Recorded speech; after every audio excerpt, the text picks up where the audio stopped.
নমস্কার বন্ধুরা, দীপাস কিচেনে আপনাদের সবাইকে স্বাগত। আজকে আমি পটল ভর্তা করব।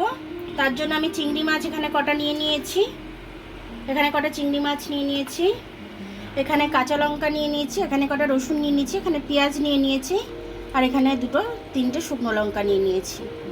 শুকনো লঙ্কা না দিলে তো টেস্টই আসে না। এই শুকনো লঙ্কাটা আমি আগে ভেজে নেব। শুকনো লঙ্কাটা আমি ভাজা হয়ে গেছে, তুলে নিলাম। আমি একটু কালো জিরে ফোড়ন দিয়ে দিলাম,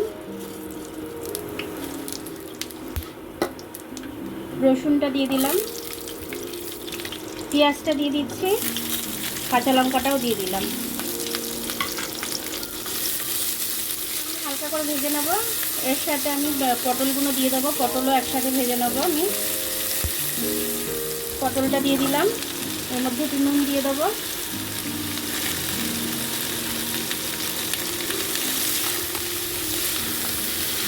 এটাকে ভালো করে লাল লাল করে আমি ভেজে নেবো, একদম ভেজে নিয়ে তারপর দেখাচ্ছি আমি। এটা ভাজা হয়ে গেছে। আমি মধ্যিখানে একটু তেল দিয়ে চিংড়িগুলো দিয়ে দিলাম। চিংড়িটার মধ্যে একটু নুন দিয়ে দেবো, হলুদ দিয়ে দিলাম। এবার এটাকে আমি মধ্যিখানে ভেজে নেব। দেখুন, এটা আমার ভাজা হয়ে গেছে। এবার আমি এটা মিক্সিতে দিয়ে দেবো পেস্ট করার জন্য।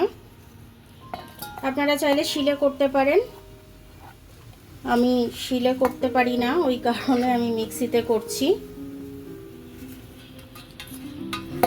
শুকনো লঙ্কাটাও দিয়ে দিলাম। ভর্তাটা আমি পেস্ট করে নিয়েছি, আমি আরেকটু কড়াই দিয়ে নেড়ে নিচ্ছি। এটা একটু নেড়ে নিচ্ছি। আমি মিক্সিতে দিয়েছিলাম, একটু জল দিতে হয়েছিল, তো ওই কারণে আমি এটা একটু নেড়ে নিচ্ছি। চিংড়ি মাছ আর পটলের ভর্তাটা আমার হয়ে গেছে। এবার আমি এটাকে নামিয়ে নেব। দেখুন, আমার চিংড়ি মাছ আর পটলের ভর্তাটা আমার খুব সুন্দরভাবে হয়ে গেছে আর খুব টেস্টি খেতে হয়েছে। এটা দিয়ে ভাত খেলে এক থালা ভাত খাওয়া হয়ে যাবে, অন্য কোনো তরকারি আর লাগবে না। ভর্তাটা হেভি টেস্টি হয়, যে কোনো ভর্তা।